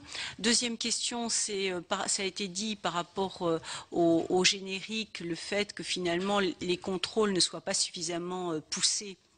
Et donc, ce qui a entraîné un certain nombre de professionnels à dénoncer le fait que les contrôles n'étaient pas suffisamment complets par rapport aux médicaments de base, aux molécules de base. Donc, qu'en est-il exactement? Et la troisième question que je voudrais poser, c'est que effectivement, donc la politique qui est menée concernant les génériques est tout à fait intéressante. Ceci étant dit, il y a un certain nombre de réactions qui sont parfois diverses en ce sens où des professionnels y compris disent que sur certains individus, effectivement, le générique va avoir moins d'effet que comment vous appelez ça, le princeps. Bon, donc je pense que ça doit varier d'un individu à l'autre très certainement, mais c'est aussi intéressant d'avoir votre avis sur cette question-là, parce que parfois, comme patient, on peut se sentir un peu contraint et du coup mal conseillé par rapport à la prise de tel ou tel médicament. Merci. La première question, plutôt pour la deuxième table, hein, sur la question française, donc des prix, plutôt là, sur les aspects scientifiques. Mais la question sera abordée après-midi. Monsieur le sénateur Milon, je n'ai pas dit docteur. Hein. Non, c'est pas la peine. Merci, Monsieur le Président. Bon, toutes les questions qui ont été posées étaient intéressantes. J'ai trouvé, pour moi, en ce qui me concerne, la plus intéressante, celle de M. Leroy. Et je voudrais revenir sur une expérience. Je vais essayer d'être rapide, Président. Une dame qui prend un certain nombre de traitements, 70 ans, est traitée pour des problèmes gastriques, un hélicobactère. Elle est soignée, elle en guérit. Elle va revoir son médecin qui lui represcrit son ordonnance habituelle en represcrivant son ordonnance habituelle. Et elle va chez son pharmacien. Le pharmacien met des génériques en place. Un générique en place dans la série des médicaments. Elle ne s'en aperçoit pas. Elle prend ses médicaments. Elle a à nouveau mal à l'estomac. À tel point, d'ailleurs, que le médecin traitant décide de refaire des examens pour rechercher une recrudescence de l'hélicobactère et on ne trouve rien. Elle va voir son médecin lui dit « il n'y a rien à votre estomac, on ne sait pas pourquoi vous avez mal, mais il n'y a rien à votre estomac, je vous refais votre ordonnance et puis on verra dans quelques temps si ça marche ». Et en refaisant l'ordonnance, il oublie l'un des médicaments. Et il se trouve qu'en oubliant ce médicament, la dame n'a plus mal à l'estomac. Elle se rend compte qu'elle n'a plus mal à l'estomac, elle prend le médicament qui a été oublié, elle va voir son médecin et elle lui dit, je ne sais pas, en tout cas, je vais vous le prescrire, vous le reprenez, puis on verra bien. Il lui represcrit et le pharmacien, là, lui redonne le médicament Princeps. Et elle a plus mal à l'estomac. S'il y a une bioéquivalence, parce qu'en fait, j'ai, avec le collègue médecin, regardé le médicament, c'est le même, évidemment, il y a une bioéquivalence, enfin, c'est le même principe actif, c'est le même sel, mais il y a donc un problème. Il y a quand même un problème. Et honnêtement, je ne pense pas un seul instant que ce soit du psychosomatique, parce que la dame ne s'était pas du tout aperçue que le médicament avait été remplacé par un générique. Absolument pas. Donc je pose la question, est-ce qu'il peut y avoir quand même de temps en temps, avec les génériques, des problèmes? Là, il y en a un, et je vous assure, cette dame, c'est ma femme, elle ne s'était absolument pas aperçue, et moi non plus, qu'il y avait un générique qui remplaçait le médicament d'avant. Merci. Dernière question, Monsieur Paton. Oui, merci de me donner la parole. Je vais faire part d'une expérience personnelle, puisque moi j'étais vétérinaire de clientèle rurale. Un jour, il y a un client qui m'appelle et il avait 22 cochons qui étaient malades. On avait déterminé la maladie. Je pense avoir porté un diagnostic juste. Et j'avais l'habitude de faire dans ce cas-là une solution injectable d'ampicilline et de colistine. Le mélange de ces deux antibiotiques qui fonctionnent bien, etc. Et puis, comme dans ma voiture, je n'avais plus cette solution d'ampicilline-colistine injectable, j'ai pris un flacon d'ampicilline et un flacon de colistine. Et j'ai décidé de leur faire une piqûre de colistine d'un côté, une piqûre d'ampicilline de l'autre. Et on avait l'habitude de faire des injections à ces 22 cochons. Lorsque je suis arrivé au 8e ou au 9e cochon, j'étais en train de piquer le 8e, je me retourne et je vois le premier, paf, raide. J'ai dit, merde, il était malade. J'ai dit au gars, mon client, qui est un bon client, bon copain, j'ai dit, putain, il était malade, hein, celui-là. Hein. Et je pique le suivant, le 9e, 2. Merde. J'ai dit, attends, on va peut-être arrêter de les piquer. Alors j'étais arrivé au 10e et je les ai vus sous mes yeux, tac, tac, tac, tac, 10 au tapis. 10 au tapis. Alors je me suis interrogé, alors que j'avais l'habitude de manipuler ces deux antibiotiques, etc. Je me suis interrogé et puis je me suis amusé, mais ça ne met pas très longtemps, mais c'est très intéressant d'ailleurs pour mesurer, on peut mesurer la diffusion du médicament à l'intérieur, puisque j'ai pris ma seringue et j'ai injecté, j'ai pompé dans mon flacon de colistine et l'autre moitié d'ampicilline dans la même seringue et immédiatement il s'est formé un caillou comme un morceau de ciment dans ma seringue. Et donc j'ai conclu évidemment que le même caillou se formait quand les deux médicaments piqués d'un côté du cou et de l'autre se rejoignaient, ça faisait un caillou dans le cochon et crac, il était mort. Ce qui veut dire que tout ça n'est pas neutre. Tout ça n'est pas neutre. Et en médecine vétérinaire, par exemple, les excipients, ça compte énormément. On a manipulé beaucoup d'antibiotiques, par exemple des tétracyclines, notamment des tétracyclines à 20%. Lorsqu'elles étaient dans un excipient de polyvinyl pyrrolidone C'est une spécialité de chez Pfizer, la téramycine longue action, donnait d'excellents résultats. Quand on mettait des tétracyclines à 20% dans du propylène glycol, ça n'a pas du tout le même effet et le même effet retard recherché. Donc l'excipient peut tuer aussi. Et puis dernière question. Est-ce que dans les raviolis Findus, le cheval est un générique du bœuf? Alors, toute une série de questions, messieurs. Prenez le temps qu'il vous faut pour répondre, parce que toutes les questions étaient dignes d'intérêt. Alors, il y a des questions très fondamentales et d'autres qui sont plus au niveau de la foi.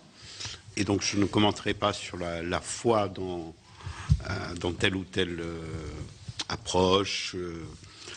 Mais il y a des questions très fondamentales. Et je voudrais essayer de reprendre un peu et de resynthétiser cette problématique de la bioéquivalence. Sortons, essayons de tuer aussi quand même un peu les... Donc je suis très content que tout le monde parle de la bioéquivalence. Entre parenthèses, je ne sais pas qui a parlé de la bioéquivalence pour les produits Princeps. Moi j'ai été élevé en pharmacologie aussi. Je vous signale qu'on travaille aussi sur ça s'appelle la biodisponibilité, et qu'il y a des variations inter-individus. Excusez-moi, messieurs et mesdames, mais nous ne sommes pas égaux. Il y a des variations inter-individus en termes de distribution, d'absorption. Et quand on fait de la bioéquivalence, ça signifie qu'on compare sur des individus et on accepte cette variabilité comme acceptable. Donc, la bioéquivalence, c'est quelque chose de très sérieux. Je me suis mal fait compris puisqu'on m'a dit que c'était juridique. Non, je dis que c'est opposable sur le plan réglementaire, puisque c'est quand même important d'avoir des notions. Enfin, on peut avoir la foi, mais il faut avoir aussi des notions précises. 1 millimètre, c'est 1 millimètre, et c'est pas juste un petit bout. Donc, les définitions opposables sont extrêmement précises, et c'est très important pour garantir l'équité par rapport à toutes les analyses. Je crois qu'il n'y ait aucun doute à ce niveau-là. À propos des excipients, nombreux débats sur les excipients. Les excipients existent dans tous les médicaments, et les excipients ont de temps en temps ce qu'on appelle des effets notoires. Alors excusez-moi si c'est un terme un peu pharmaco, mais il y a des excipients qui n'ont pas d'effet notoire et il y en a d'autres qui ont des effets notoires. C'est-à-dire qu'ils induisent des allergies chez les personnes allergiques, qu'il s'agisse d'un Princeps ou d'un générique. Voilà, et que quand c'est très sucré, c'est important de savoir qu'on est diabétique et quand on a une allergie à un excipient, il faut faire très attention, quel que soit le produit. Même si ça peut paraître un peu lourdeau ce que je vous dis, c'est pour ça, croire à la couleur du comprimé, il faut faire attention. Dans tous les principes actifs et excipients qu'il y a dans un produit, il peut y avoir des grandes variations. Donc les excipients sont traités. Et pour répondre à la question de Madame la Présidente, on fait très attention à examiner la totalité du problème chez l'homme dans la bioéquivalence, puisqu'on étudie le produit avec son excipient en vie réelle. D'accord? Donc il y a le Princeps versus le générique avec son excipient. Et il faut que la distribution et la biodisponibilité soient identiques, aussi médiocres ou aussi bonnes, mais en tous les cas strictement identiques. Donc la biodisponibilité, c'est pas des tests au rabais, c'est des tests importants. C'est comme quand on regarde un dossier sur un Princeps, comme si on disait que finalement la répartition ou la biodisponibilité, c'est pas si terrible que ça. Là aussi, on est très précis, il y a des variations et il y a des intervalles de confiance opposables. Et tous les praticiens qui sont là, et puis on a beaucoup de témoignages qui nous laissent penser que nous avons tous des variabilités inter-individus. Nous ne sommes pas tous les mêmes. Bon, les cochons, ça a l'air un peu spécial, mais ils supportent mal le poison, j'ai l'impression. Mais là, il n'en est pas question. Donc, à ce niveau-là, voilà, il faut le rendre populaire, mais il faut le rendre populaire aussi pour les Princeps. D'accord? C'est-à-dire la pharmacologie... c'est pareil sur les Princeps. Je ne suis pas un chimiste et je laisserai mon collègue de l'Académie, mais je voudrais quand même rappeler, enfin j'imagine que c'est pareil pour les phytosanitaires, qu'il y a des problèmes de stabilité dans les principes actifs et que quand on travaille sur la molécule et que sur les produits chimiques qui sont moléculairement identiques et stables au cours du temps, que ça soit un princeps ou que ça soit un générique. N'oubliez pas qu'un princeps, les conditions de fabrication peuvent varier au cours du temps et que les contrôles de qualité qui sont faits, et je pense que c'est pareil, j'espère, pour les phytosanitaires et ou pesticides, on vérifie qu'il n'y a pas de dérive dans la conformation moléculaire qui, effectivement, a une grande influence dans le futur. C'est fait pour les médicaments princeps, comme les médicaments génériques. C'est très bien parce qu'on discute beaucoup du contrôle de qualité pour les génériques, mais sachez, ça nous donne une pédagogie pour savoir que pour les autres médicaments, c'est pareil. Et il faut aussi les contrôler. Et il y a parfois des pharmaciens, pas parfois, il y a toujours des pharmaciens responsables qui sont pénalement responsables d'une dérive de fabrication et ils bloquent les lots. Et ils sont indépendants du président de la société si jamais ils considèrent que la fabrication et les contrôles de qualité ne sont pas suffisants. Donc, c'est pas optimum, peut-être la sécurisation du médicament, mais il n'y a pas, pour l'instant, il n'y a pas beaucoup mieux. Enfin, on connaît pire dans beaucoup d'autres secteurs des produits de santé. Je voudrais citer les dispositifs médicaux où le niveau de contrôle sont beaucoup moins rigoureux. En tout cas, c'est pareil pour les génériques et pour les non-génériques. C'est sûr. Faire des études d'efficacité pour des raisons psychologiques et d'acceptabilité sociale, moi je veux bien, mais c'est un problème d'argent de la collectivité. Voilà, ou vérifier qu'un phytosanitaire est toujours un phytosanitaire, pourquoi pas, mais c'est délicat pour nous en tous les cas de considérer qu'il faut mobiliser des ressources pour vérifier que l'eau est de l'eau. Enfin bon, nous on le fait en contrôle qualité, mais on ne peut pas le faire de façon scientifiquement relevante. Et ça serait quand même une mobilisation de ressources importante. Je ne néglige pas l'importance qu'il faut faire pour rétablir la confiance, mais faisons attention aussi de ne pas trop en rajouter parce qu'on peut laisser planer de plus en plus de doutes. Et en tous les cas, faisons la même chose, si jamais nous devions le faire et nous mobiliser, faisons la même chose pour les princeps. Parce que nous, notre devoir, c'est de traiter avec équité tous les médicaments. Ils doivent être tous aussi bons. Et donc, s'il y en a de moins bons. Et l'expérience prouve que ça peut changer entre les divers médicaments. Donc, essayons de sortir de la crispation du problème générique, mais concentrons-nous sur la sécurité du médicament. Je finirai en répondant à la question du sénateur M. Barbier sur la question de l'Avastin versus le Lucentis. Alors, c'est une question très intéressante, bien sûr, et passionnante. Premièrement, il ne s'agit pas de générique. Les génériques concernent des molécules chimiques et si le président le souhaite ou madame la présidente, nous serons amenés un jour à parler d'autres produits qui s'appellent les biosimilaires. C'est-à-dire qu'on a un produit de biotechnologie, c'est pas le cas, hein, quand on a un produit de biotechnologie, et puisque vous allez discuter finances et nos finances nationales, sachez qu'il y a des biosimilaires qui sont autorisés en France, qui sont très peu utilisés parce qu'ils ne sont pas bien compris, et que nous allons publier un rapport sur ce sujet, et que nous venons de donner en Europe l'autorisation de mise sur le marché sur le premier biosimilaire d'un anticorps monoclonal, qui est le biosimilaire du Remicade, dont le chiffre d'affaires national est relativement important. Je pense que beaucoup d'entre vous le connaissent, 400 millions d'euros, et que dans l'année prochaine, il y aura un biosimilaire. Alors un biosimilaire, lui, fait l'objet d'études cliniques parce que c'est une molécule de biotechnologie. Sur Avastin versus le Lucentis, je voudrais simplement dire une chose. Premièrement, il n'y a aucun pays au monde qui autorise la substitution de l'Avastin au Lucentis. Aucun pays au monde, enfin en tant que responsable, hein, c'est-à-dire aucune agence ni aucun gouvernement n'a pris cette responsabilité. Deuxièmement, étant exposé, excusez-moi, je suis obligé d'avoir fait le tour de tous mes collègues de toutes les agences. On ne l'a pas interdit, mais personne ne l'a autorisé, puisque par nature, c'est deux produits différents. Deuxièmement, nous avons des données de pharmacovigilance, parce qu'il faut savoir ce qu'on veut. Il faut que ça soit moins cher et moins dense.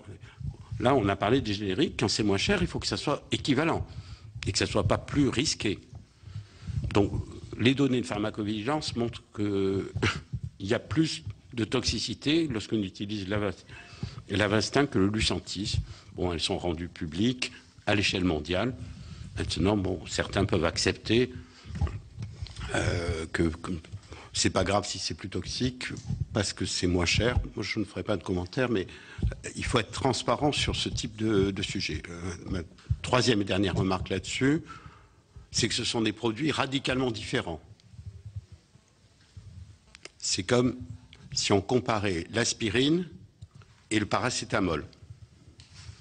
Les deux principes actifs sont intéressants, diminuent le mal de tête, ont des effets inflammatoires, mais une molécule mutée sur un Fab, c'est un petit morceau, n'a rien à voir et ne touche pas la même partie du principe actif qui est le VEGF. Mais pourquoi pas, il arrive qu'on prenne soit du paracétamol, le mal de tête. Par contre, on ne les considère pas comme équivalentes et substituables, ce que c'est un autre sujet. Voilà, donc il y a une étude clinique qui a été faite en France, il y a une méta-analyse, donc ce n'est pas interdit. Mais par contre, les personnes qui le font doivent assumer leur responsabilité en cas d'accident. Pour l'instant, c'est ça la situation en France et partout dans le monde.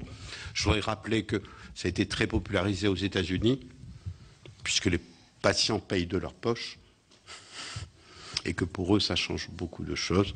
Mais il est anormal, effectivement, que la collectivité paye beaucoup d'argent pour le Lucentis, mais soyons prudents sur les substitutions, sur les changements de traitement pour des raisons purement économiques.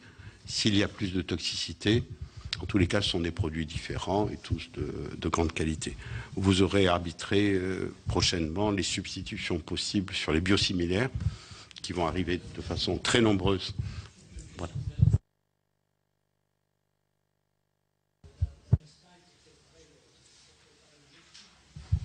Je m'excuse, mais je suis obligé de vous dire que ce sont deux produits différents et que leur pharmacovigilance est différente.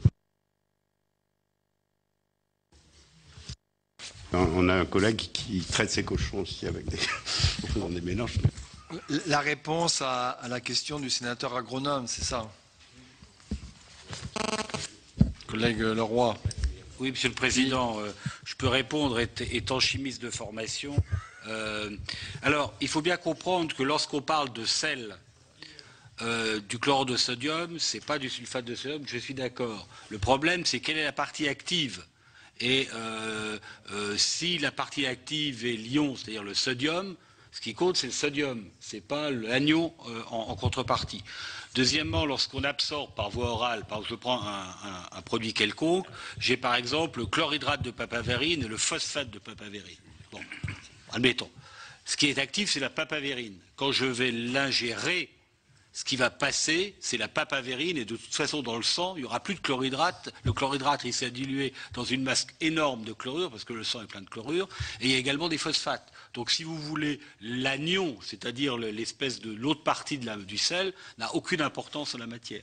Par contre, effectivement, pour certains sels, il peut y avoir une importance au niveau de la biodisponibilité. Mais ça, elle est testée, comme l'a expliqué ce Maranaki, dans le fait que lorsqu'on va tester, par exemple, un sulfate de produit X et un autre, un chlorhydrate de ce produit X, si on voit qu'il ne s'absorbe pas de la même façon, ce qui est possible à ce moment-là, les produits ne sont pas bioéquivalents. Donc si on montre que, en mesurant la papavérine, par exemple, pour reprendre mon exemple, qui est le principe actif dans le sang, il y a exactement les mêmes paramètres, que le sel correspondant soit un sulfate, un phosphate, un chlore, n'importe quoi, ça n'a strictement aucune importance. Donc en l'occurrence, c'est testé effectivement, cet aspect-là est testé dans la bioéquivalence qui teste la totalité du médicament, quel qu'il soit, plus ses excipients, qui peuvent effectivement agir de façon considérable sur l'absorption du médicament. C'est comme ça qu'on a montré les problèmes de biodisponibilité lorsqu'il y a 50 ans, on avait changé les excipients dans un comprimé, on s'est aperçu que l'absorption était complètement différente. Mais justement, c'est pour ça qu'on fait des tests de bioéquivalence avec la totalité du médicament, excipient compris. C'est tout à fait fondamental. Ça, je crois qu'il faut le préciser. Et si je peux répondre à la question qui était posée sur la prescription hospitalière de sortie, c'est un vrai problème, je suis d'accord avec vous. Moi, je me bats là-dessus à l'hôpital parce que nous, on se bat pour avoir les produits les moins chers à l'hôpital et en prescription de sortie, je vois arriver les inspecteurs de la sécurité sociale qui viennent me dire « Mais comment se fait-il que vos prescripteurs en sortie prescrivent le médicament le plus cher ?» Et je leur réponds que le problème, c'est que le médicament le plus cher à l'hôpital n'est pas forcément le même qu'en ville, compte tenu que les prix ne sont pas fixés de la même façon, et que deuxièmement, je ne contrôle pas en tant que pharmacien les prescriptions de sortie. Alors je contrôle les prescriptions hospitalières. Ça veut dire que tous les moyens de pression possibles et imaginables sur la main de l'interne qu'on tient pour qu'il prescrive le produit qui vaut le plus cher en ville n'est pas contrôlable. Mais je suis bien à votre avis, je pense qu'il faudrait inciter, obliger à ce que la prescription de ville hospitalière vers la ville tienne compte également des problèmes de coût-bénéfice. Je suis totalement d'accord. Mais c'est hors sujet, ça. C'est hors sujet. Merci. Monsieur Tillemans. Merci, Monsieur le Président. Je vais essayer de répondre. Bon, toutes les questions sont intéressantes. On ne peut pas répondre à toutes. Je voudrais d'abord répondre à la question que vous avez posée des sels. Moi, je suis tout à fait d'accord avec ce qu'a dit mon collègue Astier. Il y a quand même des choses qui sont un petit peu gênantes. Et en particulier, dans le rapport, nous avons parlé du clopidogrel parce que le chlorhydrate et le benzoyl sulfonate sont considérés comme équivalents. Alors, c'est parfaitement légal, puisque dans la réglementation européenne, les sels sont équivalents. Là, manifestement, quand on va chercher dans un bouquin de chimie ou dans un bouquin de pharmacologie, on s'aperçoit que l'acide qui salifie le clopidogrel a une efficacité. Donc je pense que la réponse en général est bonne, mais qu'il y a un certain nombre de cas où on pourrait quand même en discuter. Je voudrais vous dire aussi que, Madame, vous avez parlé de transparence. Je pense que la transparence existe. Le vrai problème, je crois, c'est la pédagogie. C'est d'expliquer. Et je crois que vous avez mis le doigt sur le problème de la formation des médecins. Écoutez, j'ai enseigné la pharmacologie pendant 35 ans. Je me suis battu pour avoir un nombre minimum décent d'enseignements. Et je crois que si vraiment il y a un message que vous pourriez faire passer à l'éducation nationale, c'est de revoir les poids respectifs. Parce qu'aujourd'hui, le médicament, c'est devenu quelque chose de complexe. Quand on a commencé nos études, il y avait une trentaine de médicaments et tout se passait bien. Maintenant, c'est quelque chose, c'est une discipline, c'est une science à part entière. Et je crois qu'il faudrait le développer. Je voudrais aussi vous dire que même avec une bioéquivalence parfaite, absolue, 100%, bon, le problème, c'est celui du récepteur. C'est celui qui le reçoit. Et on aura toujours une variabilité, parce que vous savez très très bien qu'entre deux individus, la même dose ne donne pas le même effet, et vous savez même que chez un même individu, à des temps différents, la même dose administrée par la même voie donne des effets différents. Par conséquent, on ne peut pas aller plus loin, là. C'est la variabilité. Et c'est pour ça que je pense que, si vous voulez, le problème de bioéquivalence, mais je n'ai pas tellement voulu le traiter, parce que, à mon avis, c'est un faux problème. Il est résolu. Le problème, c'est la variabilité de l'individu. Et c'est pour ça que je vous ai parlé donc, de ces patients complètement déstabilisés. Parce que, je crois, parce que ces patients qui sont complètement déstabilisés, je suis persuadé qu'ils réagissent différemment. Je voudrais aussi vous dire, la substitution des génériques, il y a une chose qui est tout à fait intéressante, c'est qu'en toute rigueur, quand on remplace un générique par un autre générique, on devrait faire une étude de bioéquivalence, parce que le générique, il a été comparé au princeps. Mais entre deux génériques, il peut y avoir aussi une variabilité. Et là encore, en toute rigueur, entre deux génériques, il faudrait faire une étude. Et bon, on ne peut pas la faire. C'est la raison pour laquelle je maintiens ce que je vous ai dit. Quand on donne un générique, on s'y tient. Merci, monsieur le professeur. Alors, excuse donc aux intervenants qui sont déjà arrivés pour la table ronde suivante, mais on est quand même au cœur du problème. Monsieur Marchini, j'ai vu que vous manifestiez lorsqu'il y avait des observations autour de vous. Oui. Donc, peut-être que vous preniez la parole. J'ai deux, trois réponses majeures à donner. D'abord, à notre présidente qui a bien posé aussi la question de la transparence. Parce que nous souhaitons tous la transparence, c'est dans la loi, et c'est peut-être la transparence est la meilleure réponse à ce qui pourrait être la désinformation. Donc nous sommes engagés à rendre transparent et accessible, d'abord déjà, toute la totalité des dossiers d'essais cliniques. Pour l'instant, il y a un contentieux européen qui est porté par des firmes, d'accord, pour empêcher l'accès des données des essais cliniques qui ont autorisé l'AMM. Donc je n'ai pas pour l'instant le droit de violer bien sûr la législation, mais nous espérons que ce contentieux, la France a pris position, ce n'est pas moi-même, mais enfin moi-même, et nous avons pris position dans ce contentieux pour que les données des essais cliniques soient rendues accessibles et publiques.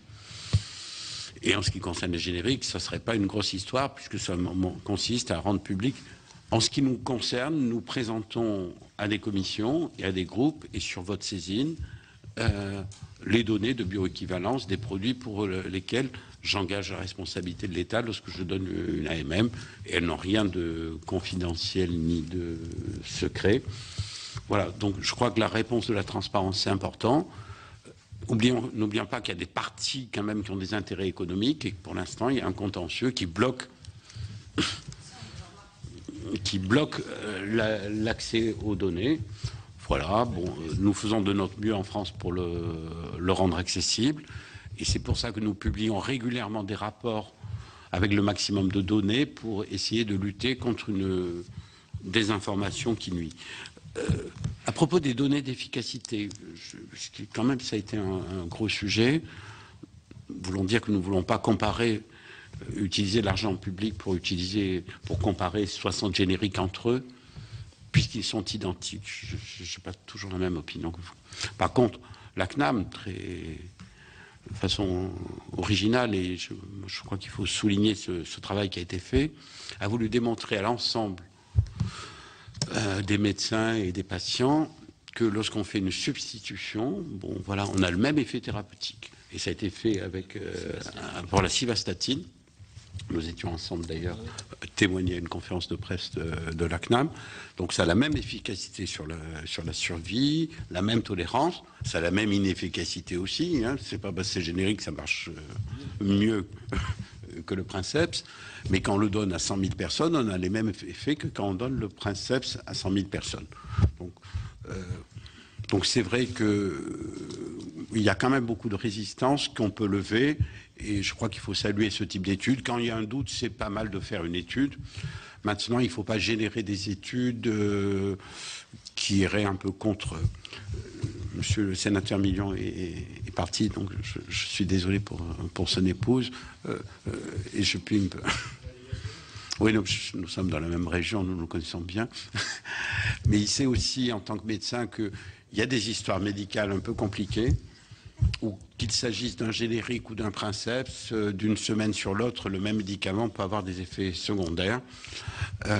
Ça m'intéresse en tant que responsable de l'agence du médicament aussi d'avoir ce type de signalement, parce que lorsqu'ils sont nombreux, quel que soit le produit, ça mérite d'être... parce qu'après, nous, on peut interroger la firme et aussi faire des enquêtes sur les produits réellement. Donc, je voudrais conclure mon intervention en disant, n'hésitez pas à signaler dans les systèmes de pharmacovigilance.